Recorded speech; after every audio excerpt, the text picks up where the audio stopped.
trying to think, were there any people of color in this movie? No, Okay. See, that would have been... unless you count Italians. Right. I was trying to think for a minute when you said that, and that just kind of took me aback, because the movie, The Last Legion, I guess this may be a spoiler for it, but Ben Kingsley is in it, and he plays Merlin by a different name. Then at the end of the movie, they reveal that he's Merlin. And I was just wondering, when you said that, if there were any characters like, some of the knights who were black or something, but I couldn't think of any, and I couldn't remember. Well, I mean, it's weird because they cast all these white guys, and they're like, it's okay to do that since apparently, they're for generations they've been, put out at Britain. Right. So it would make sense that some of the offspring are actually, half British, half whatever Eastern country they're from. Yeah. But they do imply that, the Knights of the Round Table are from the Middle East or Persians or something to that effect. Yeah.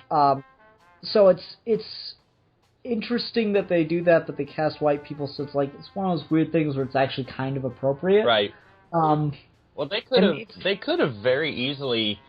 I think in one of either the Once and Future King or L'Amour de Arthur, there was a Moor who was a knight, and they could have, maybe it would have felt like tokenism, like we don't have any black people, we have to throw one in. Maybe it would have felt like that, but it also feels very alarming to me, like when I just realized that there aren't any black people or Middle Eastern people in this movie, and it's all, just a bunch of white guys.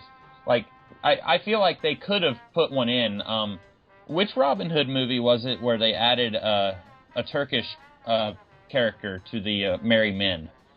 Only Robin Hood movie I know of with someone in it that isn't white is Men in Tights because of Dave Chappelle. Oh, okay. It might be the one with I can't think of his name.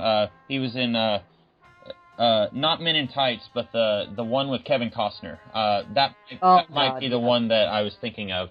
And that's the one that Men in Tights makes fun of. Right? Actually. Yeah. And maybe it would have felt really forced if they had done that, but I think maybe they could have done it. That could have been another good example, because a big part of this movie is Arthur and his divided heritage.